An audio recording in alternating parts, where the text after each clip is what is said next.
Welcome to 52 Weeks of Hope. This is where you get to hear how to feel happy, balanced, and worthwhile. How to make that lonely ache vanish and feel empowered, confident, and secure. I'm Lauren Abrams, and I get to help you feel that magic again since going through my own dark night of the soul by chatting with incredible leaders, healers, and elders who give us their message of hope after overcoming challenges of their own. Today, we get to talk to the incredible motivational speaker and best-selling author, Amberlys Lago. A successful professional dancer and athlete, Amberlys' world crumbled when an SUV plowed into her and she suffered horrific leg injuries. She was only given a 1% chance of even saving her leg, but she refused amputation. Amberlys took that 1% chance, and 34 surgeries later, her leg was saved, yet she ended up suffering severe chronic pain. She spiraled down into a depression because she tried everything for her chronic pain and nothing worked, except for one thing, and it's not what you think. Amberlys here today discussing resilience, perseverance, and how we can overcome anything in life. She's going to tell us what happened, but also what each of us is capable of. Amberlys gives us her perspective on how not just to live with chronic pain or whatever it is that each of us is going through, but how you get to thrive and have an amazing life beyond any limiting beliefs or thinking. Welcome to 52 Weeks of Hope, Amberlys Lago.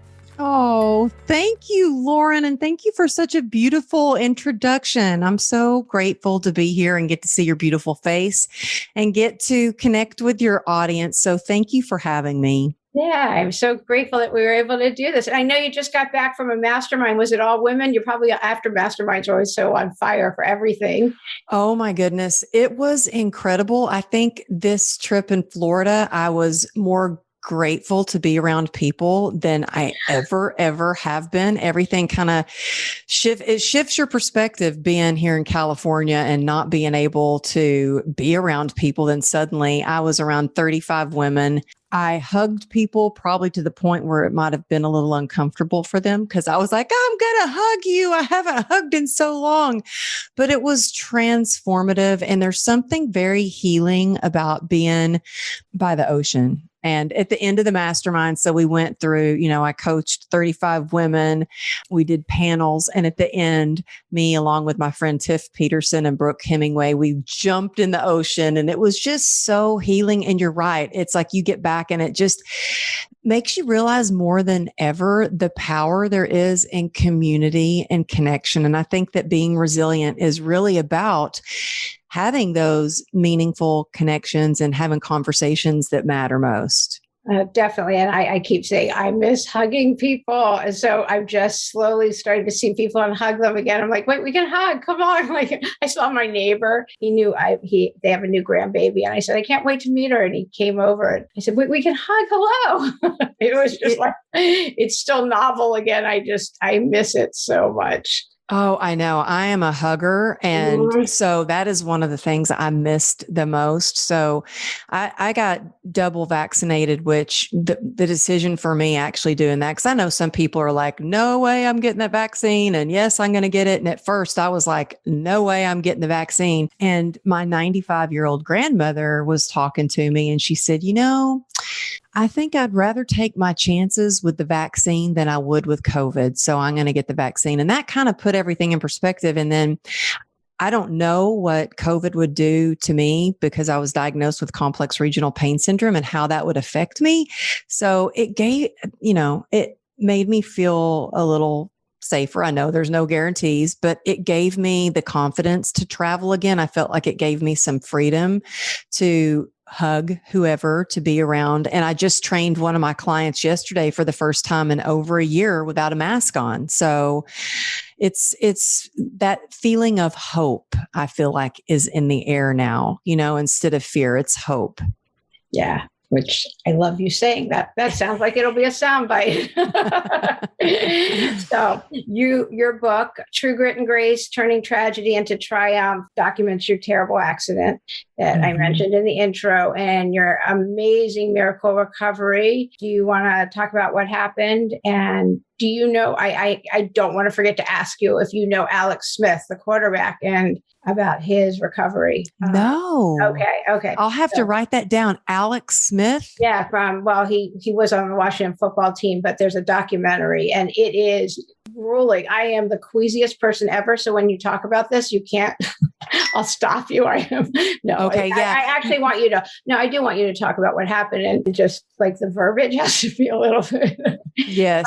Don't worry. I won't make you pass out. I mean, Yeah, okay, actually, at the scene of the accident, I honestly, I knew it was bad, but I was coming home from work on my motorcycle when I was hit by an SUV. And when I saw the other car, when you make eye contact with people when you're riding a motorcycle and they're like, okay, I think they see me. Okay, he sees me. Well, I was like, well, I thought he saw me. He went shooting out of the parking lot and made a left. I was going straight. He made a left and I tried to jump off my bike, but I only had time to let go of the clutch and try to stand up a little bit. And I immediately felt pain and I was thrown about 30 feet. And when I came to a stop is when I looked down at my leg, and looking at it, I knew it was bad, but and it was pain like I've never experienced before, but I didn't realize it was that bad until I saw the people around me,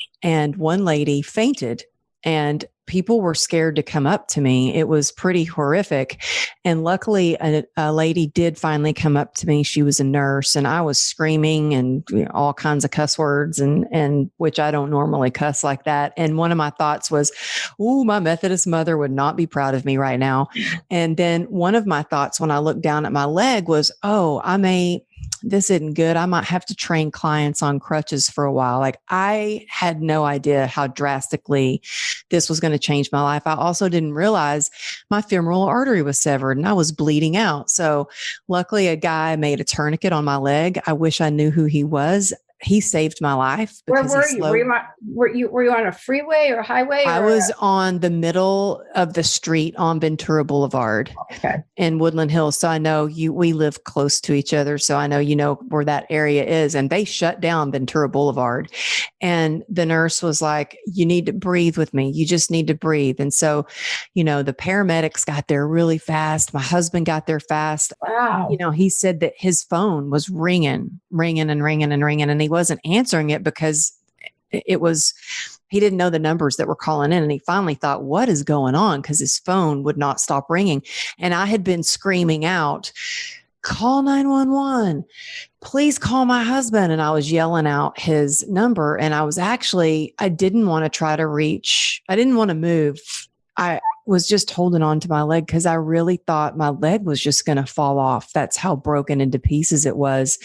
So he got to the scene of the accident. They got me in the ambulance. And then I remember squeezing that paramedic's leg. And I was thinking, well, why isn't he looking at me? I wanted him to make some sort of eye contact to let me know, okay, it's going to be okay. I needed that little glimmer of hope. Like, you got this, girl. And I got nothing. And I was like, am I dying?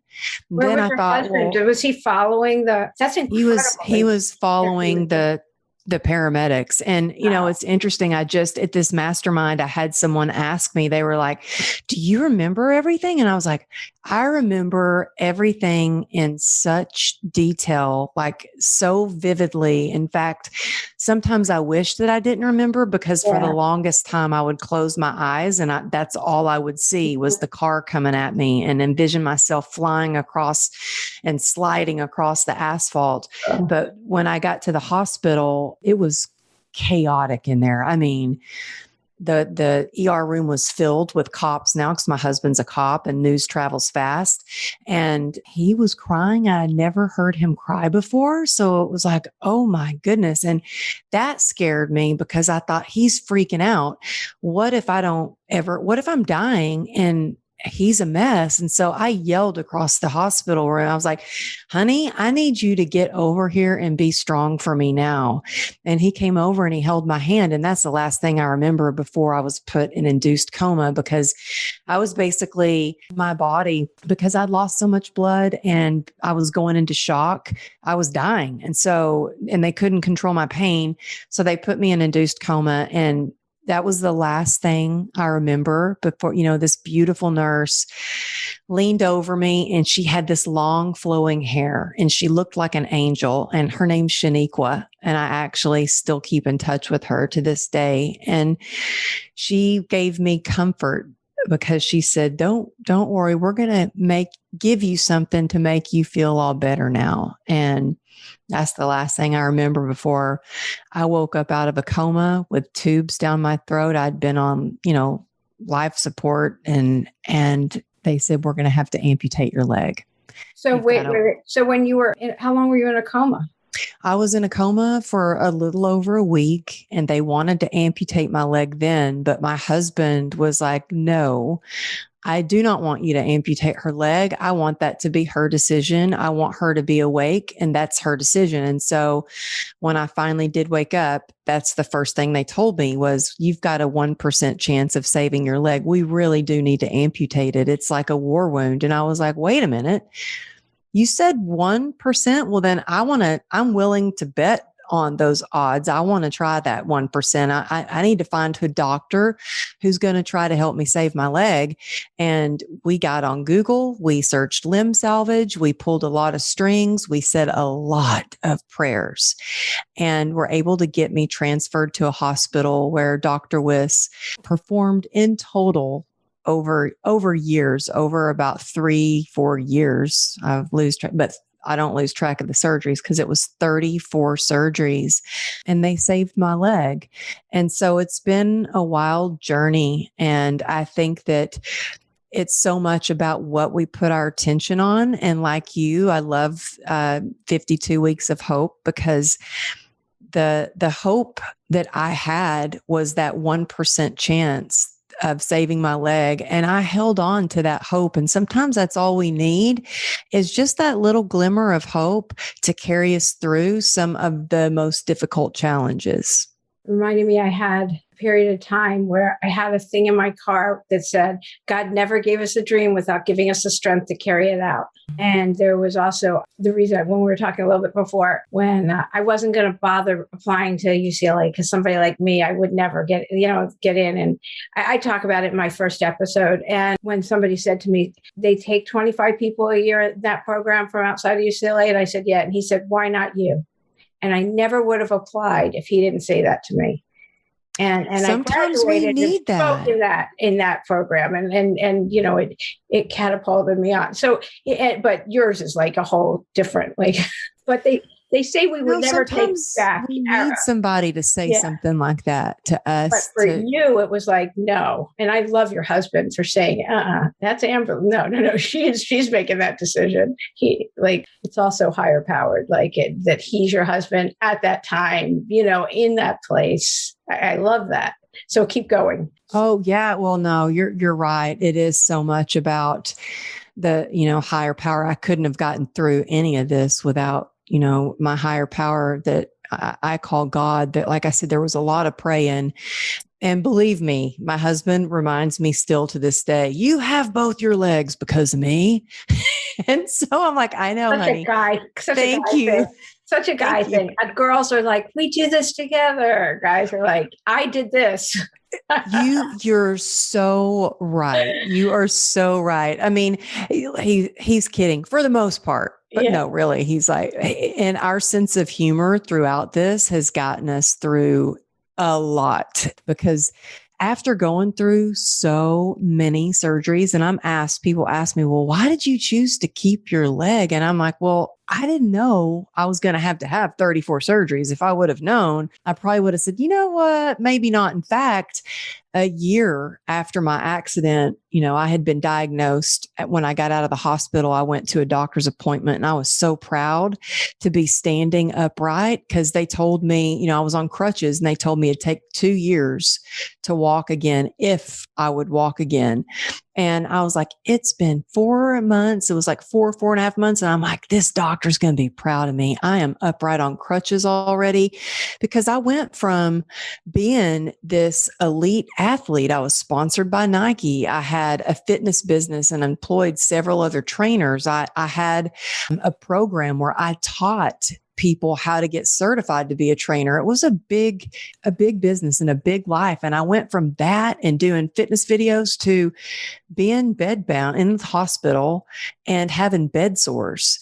So just to be upright and standing and be able to use the bathroom on my own without a bedpan was I was really proud. And I think it's really important for anybody listening to remember like how far you've come, like what's the biggest challenge you've ever overcome. And when you're in a new struggle and something seems like scary or you're anxious about it, or you're feeling sad, or you're feeling a little deflated, to remember about the hardest thing you have ever overcome and that you got through that. And that will give you the courage to keep going. But for me, when I was diagnosed with complex regional pain syndrome, that was really the beginning of my healing journey. And that's why, like, after a year of all these surgeries and everything, I actually went to the doctor and I was like, I've got this solution. I was like, this leg, it's not working properly. It's deformed. It's all scarred up. It just gives me too much pain. So we need to go ahead and cut it off. We need to schedule a surgery to cut it off. And he was like, well, we can't do that. You have complex regional pain syndrome. And if we do that, it may not only get rid of your pain, it might make it worse. So that's not a solution for you. And at that point, I was really devastated. But sometimes I think the hardest situations or circumstances in our life, we can't see it in the moment, but it really leads us to the life beyond our wildest dreams if we have a willingness to take action steps to create healthy habits to get better. And so after being really in a depression, in a state of denial, really, I didn't want to believe I was diagnosed with this disease. It took a lot of digging deep to find a new skill set, create a box of tools and reconnect with my higher power. Oh, yeah. So is the chronic pain syndrome, is that a result of the leg? Yeah. Okay. Yeah, it's a result. It's caused by trauma, and people can get it from breaking their wrist or spraining their ankle, or they can get it from a surgery.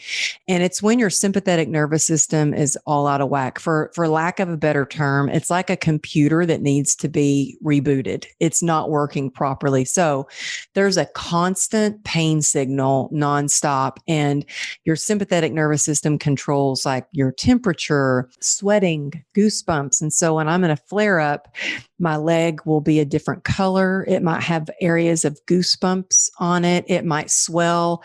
It burns. It feels like everyone has it a little bit differently. For me, it feels like when I have a shoe on and I'm having a flare up, it feels like the shoe is just like a vice grip squeezing my foot. I have it in my right leg and right foot. And so I've actually been, there was one time recently, I was at my daughter's, she's a horseback rider, and I was at her competition and I wore pants. I can't wear pants that are too tight on my leg because it'll cause a flare up. And I had some pants on and I thought they would be fine. They weren't real tight, but for some reason they started flaring me up, probably just because I was on my leg a lot. And I was like, oh my gosh, I have to get these pants off. And one of the grooms at the horse show gave me scissors, and the trainer saw me cutting my jeans, and they were $300 jeans. Yeah. I'm sitting there thinking scissors.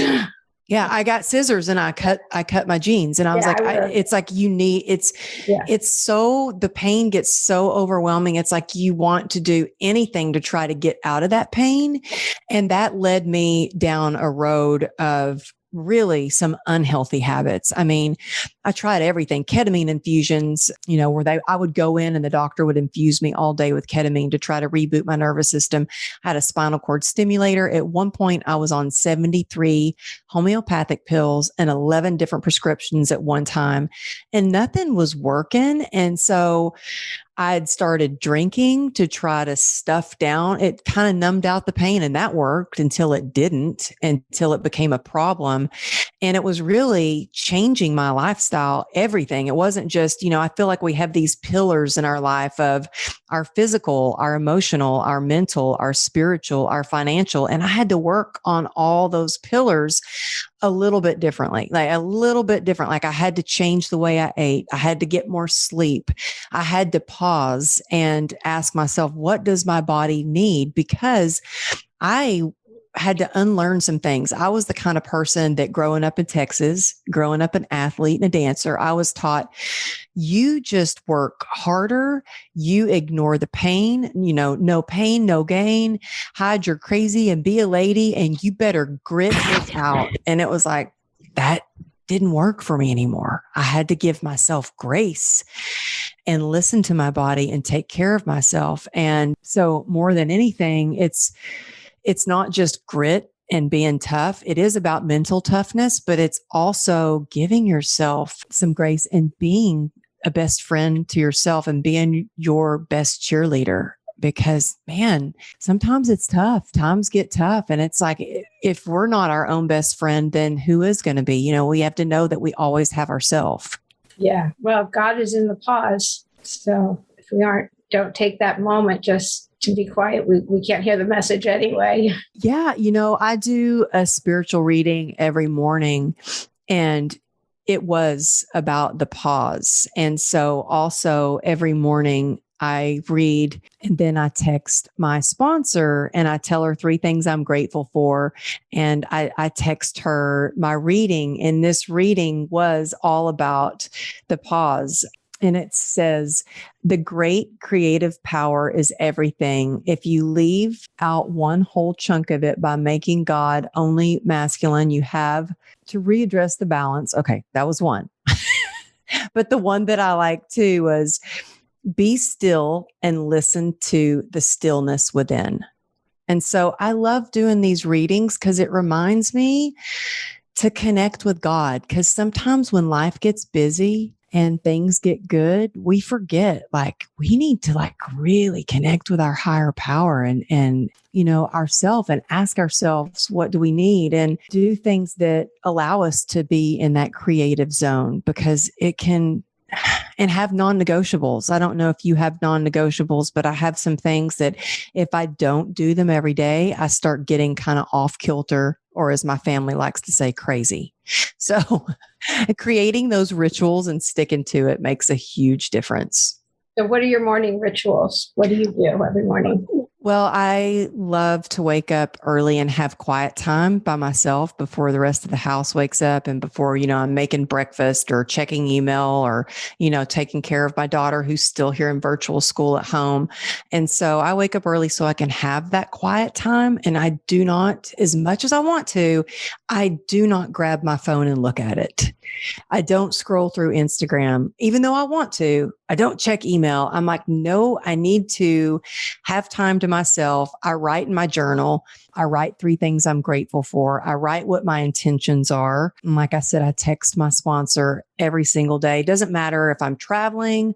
I might text her a little bit later if I'm on a plane, but I always text her what I'm grateful for, because when you express that gratitude, it makes you feel it even more.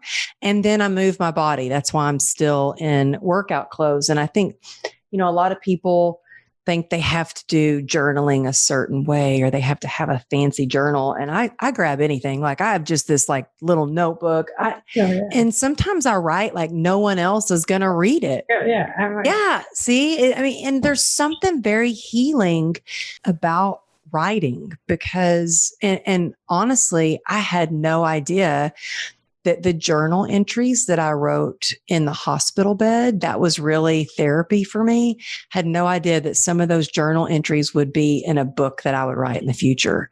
So, you never know. I like to write like no one else is going to read it. Oh, definitely. Yeah, definitely. I've been exchanging gratitude lists for well over a decade. It's alchemy, isn't it?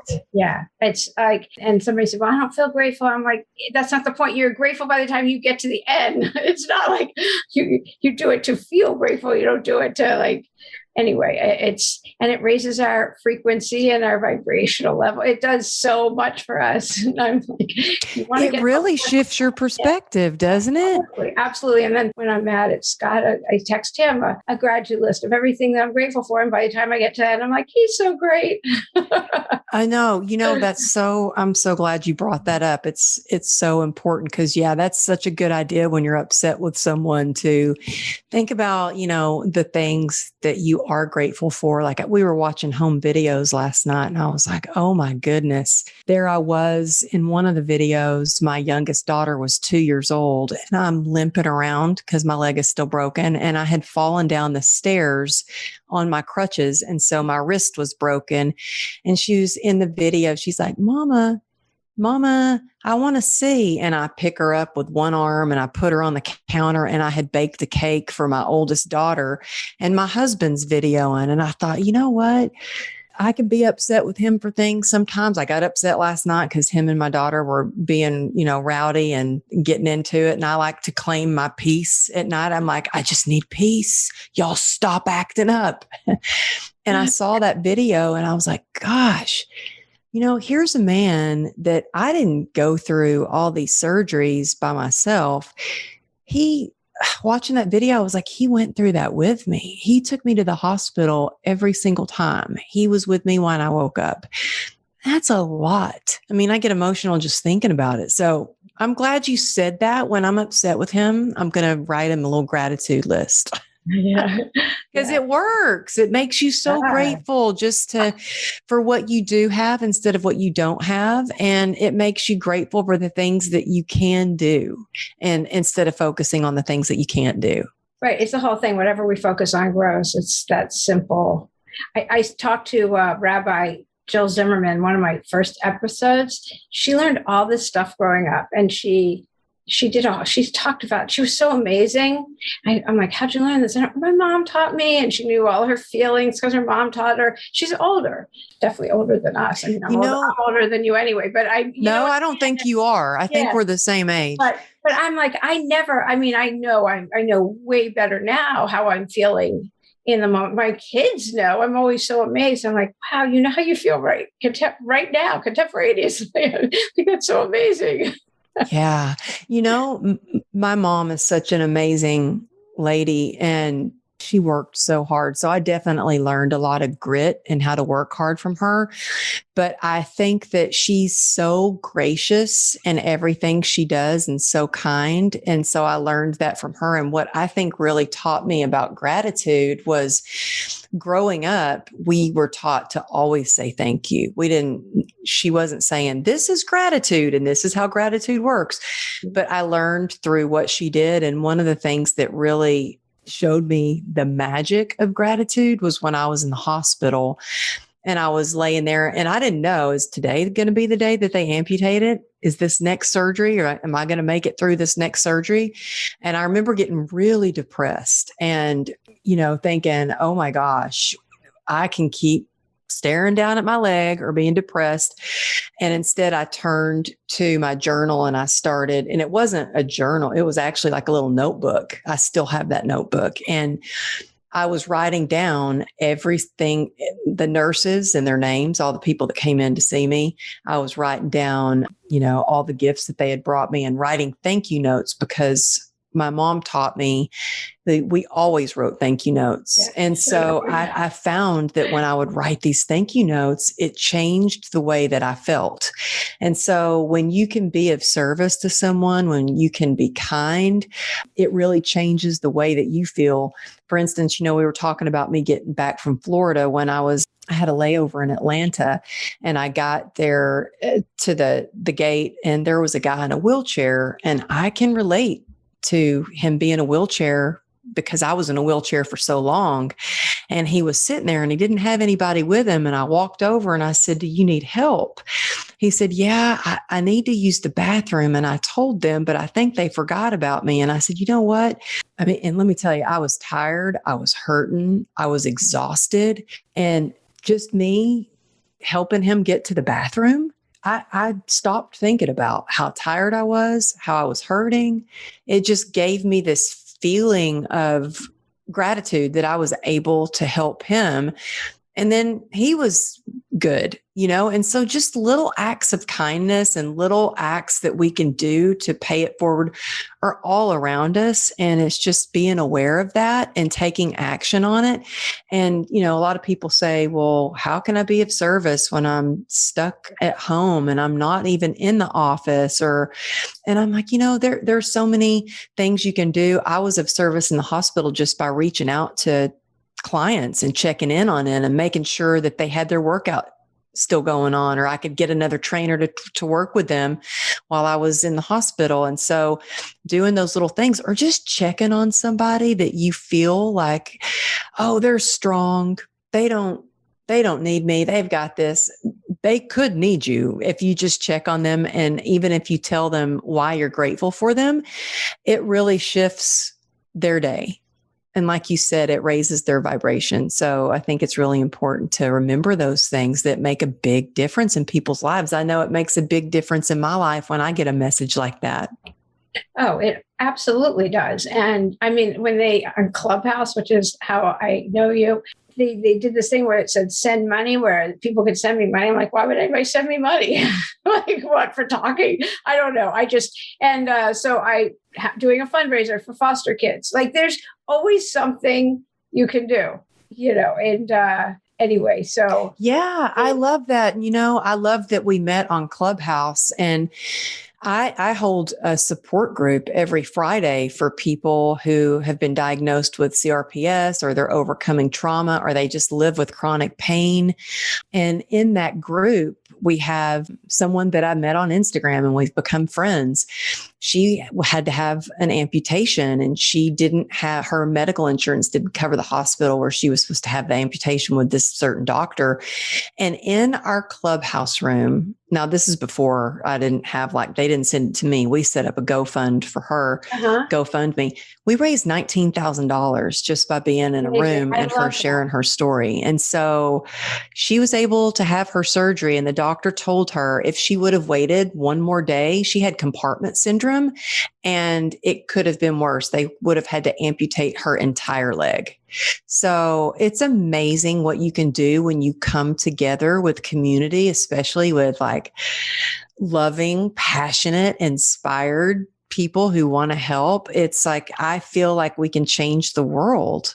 Yeah. Oh, absolutely. I mean, I'm just connecting with them. Your vibe attracts your tribe. It's that. I know that we get to attract people that we're supposed to. Yeah. So what would you tell someone who's having a hard time? I don't mean clinically depressed, but having those days where you just don't want to get out of bed and you're sluggish, which plenty of people have been having through the pandemic. And now we're starting to get out and you're like, I don't want to go out. I don't want to see anyone. I'm not feeling good. I feel fat. I feel wrinkled. I don't know. I feel physically gross, or I feel emotionally depleted. What would you tell someone that's struggling in that way? Well, Lauren, first of all, I can say I have felt all those things, all of those things, sometimes all of them at once. And I think we all have times where we're not always going to be motivated. We're not always going to be happy. We're not always going to be like, oh, I'm so joyous. Let's go conquer the world.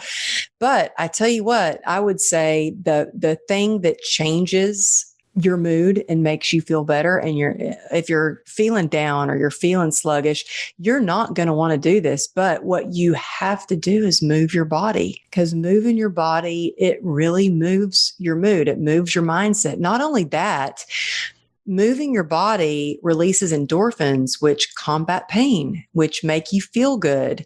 And also it builds your confidence. I'm not saying you have to do some strenuous 1-hour workout or whatever. It can literally be 10 minutes of moving your body and you will feel a difference in the way you think. You will be more creative. Just to take a break and go outside in nature is so rejuvenating, because for me, that's where I connect with God. That's where I can get away from the noise. And we need to get away from all the noise and unplug from our devices so we can really tap into what brings us joy again. And, I know life is busy on Zoom and to keep up with social media and all of that stuff. And so part of my non-negotiables, and I've messed up. I mean, I mess up on this and I have to get back on track and I'll go, oh gosh, why do I feel like crap? And it's like, oh, because I didn't move my body. Like, this is the second day I didn't move my body or whatever it is at the time.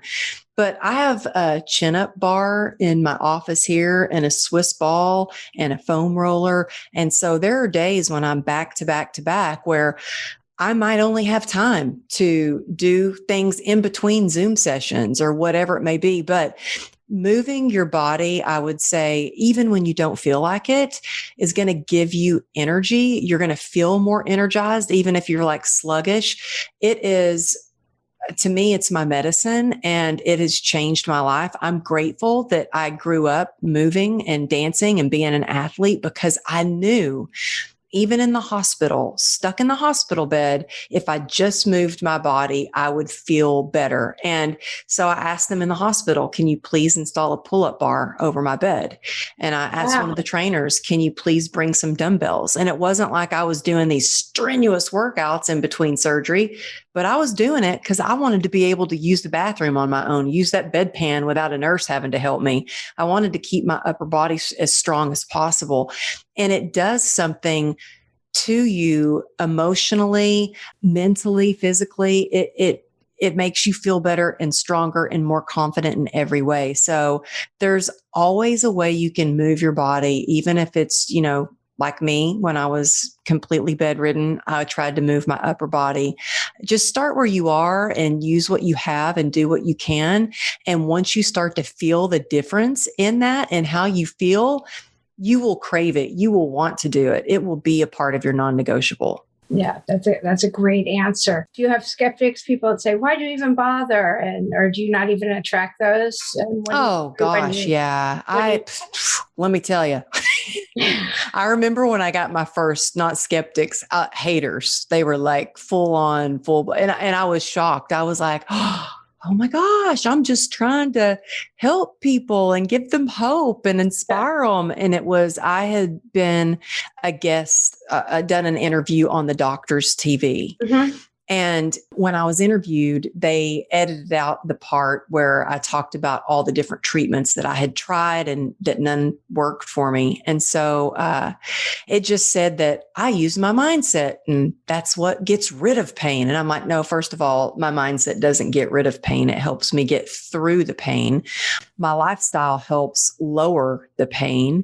And so I had people coming out of the woodworks in a support group that I was in that was like, you're a disgrace to the CRPS community. You make it seem like it's so easy. And how dare you even wear, it's nice that you can wear those shoes and a dress on TV. So I was being like, just bashed for what I was wearing, what I looked like. And I was like, you know what? You would be smiling too if you were looking at that good looking doctor on national TV. I felt no pain at that moment because I was so nervous to be on TV. And I was just sharing what I do on a daily basis to be more resilient and get through the pain. But you'll always have people out there that are going to be a skeptic or the naysayers or the haters. And it's like, you can allow it to tear you down and bring you down, or you can allow that to make you believe in your message even more. And so I was really upset. It hurt my heart when I was like, oh my gosh, I'm trying to help in my own people, my own CRPS warriors. Not all, but there are a few. And it's funny how you remember, or those negative comments seem to stick like Velcro. And there could have been a million other things said, but I was like those negative comments. And I told my husband, I was like, wow, I have these haters in this support group. And he was like, congratulations. Good. That means your message is getting out there. And I had to go, yeah, you know what? And that's not the support group for me. I'm out of there. Peace out. You guys, I'm love and light. You can go with I want to be on team love and light. So anybody that's spreading hope and light and passion. And it's not like I just raw cheerleader share the good things. I think one of the reasons I've connected with a lot of people through social media and especially Instagram is because I show them. There are days where my 13-year-old had to push me in a shopping cart because I couldn't walk anymore.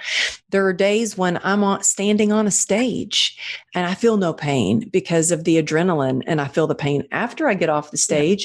But I show the good, the bad, I try to keep it real, but I also don't just sit there and show pictures all day long of when I'm having a flare up or my deformed leg, because honestly, it's not what I want to focus on. I want to focus on the positive. And I think that when we choose to focus on the good in our life, the good just keeps getting better. And so I want to focus on what good is going on, because I want to keep the good times and the good things to keep coming my way and everybody's way. It's so important.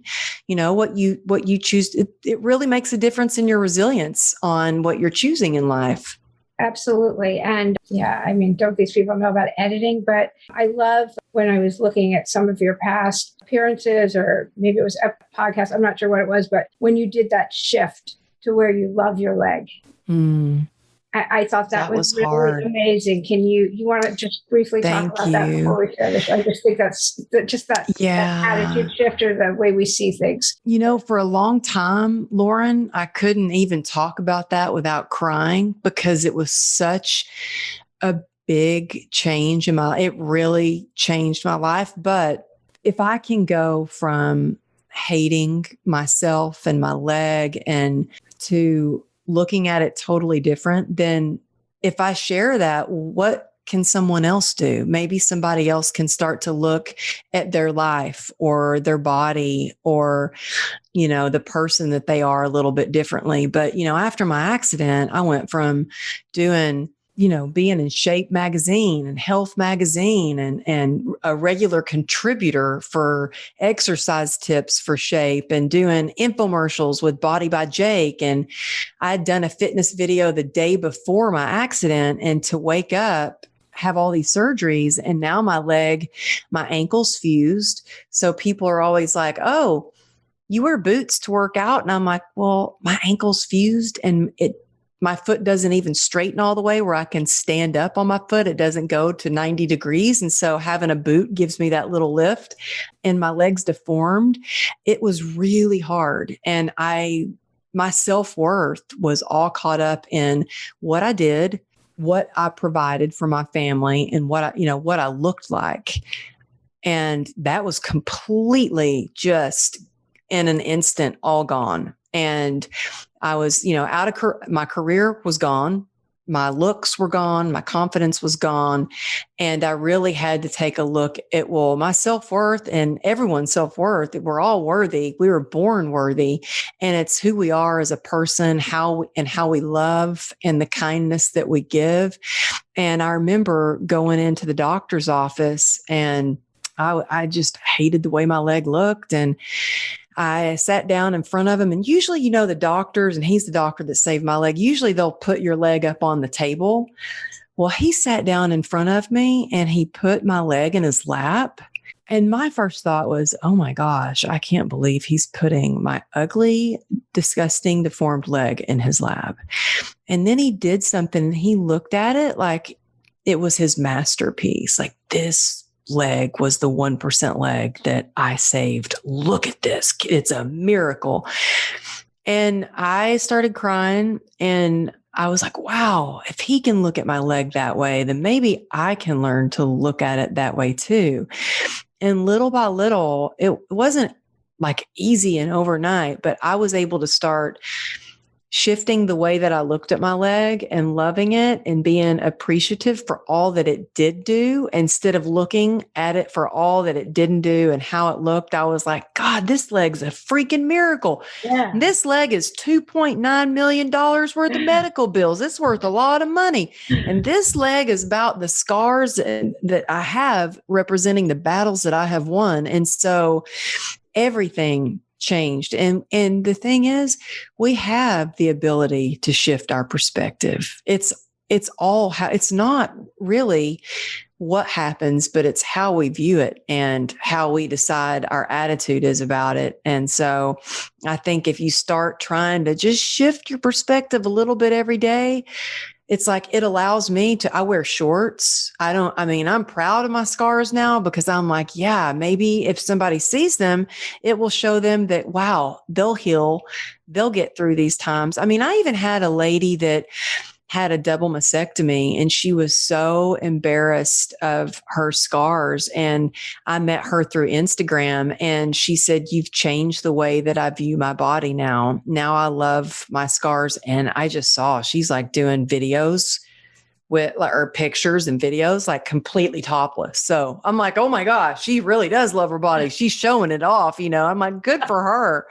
But just that little shift can change a whole lot. Yeah, definitely. I that's just such a great story. Oh, thank you. Yeah, it's definitely the whole thing with affirmations and telling ourselves, I love you out loud and I am a worthy person. Even putting on moisturizer, saying, I love my skin, I love my arm, I love my leg, whatever it is, it helps so much. And it's accepting us wherever we're at, however we are. And for you, it was so poignant. So I appreciate, thank you for sharing it. Do you have a message of hope you want to give? Yeah, I think that, like I said earlier, all we need is that little glimmer of hope. It's powerful, that can carry us through. And I think it's really important to know that we have all that we need inside us to get through those tough moments. But it also helps that when we have people around us that can remind us of how powerful we are. The human spirit is so powerful. And so I think that change is possible and hope is available. And just to keep, like you said, doing those affirmations, writing it out, saying it out loud, and reaching out to other people and spreading kindness and sharing what we're grateful for can take us a long way and can keep moving us forward. Yeah, I love that. Thank you so much for being a guest today on 52 Weeks of Hope, Amberlys.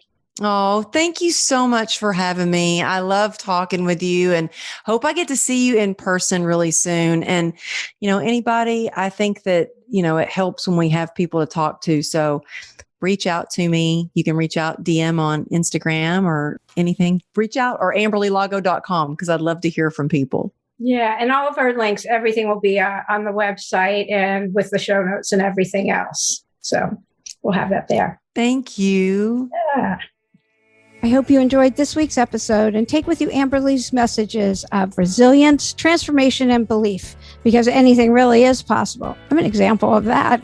Be sure to tune in next week when beautiful Buddhist spiritual leader Spring Washam joins us. Spring's a Dharma teacher at Woodacre Spirit Rock Meditation Center, and she also holds these super cool retreats in Peru. She discusses how to overcome stress, fear, anxiety, how to practice self-forgiveness, how to help you discover your life's purpose and make your own inner calling come true. She also answers some really basic questions about meditation for any new practitioners. She's so amazing. After Kristen a couple weeks ago, Amberly this week, and hearing Spring next week, we're all going to be floating or vibrating on the super high energy level. This is just so much fun. Be sure to tune in tomorrow morning in the Hope Club on Clubhouse and get your days started right. And also, let's all chat and get to know each other. We're also on the Facebook group page, so go ahead and join us there, or just go to my website for all of our information at 52weeksofhope.com. I also want to thank Yoga Kenyon for such a great review. It was so nice. Thank you. She said that 52 Weeks of Hope always has inspiring guests that remind her that life isn't always sunshine and rainbows, and we have a choice to let ourselves go and begin again as many times as we need it, and that she loves how the guests here believe no matter who we are or what we've been through, we all deserve health, happiness, and hope. Such a great review. Thank you so much for that, Yoga CYN. I really appreciate it. So please remember to subscribe to the podcast, leave us a positive review, and send us feedback on the website, 52weeksofhope.com. Tell 2 of your friends. I'm Lauren Abrams. Thanks for listening.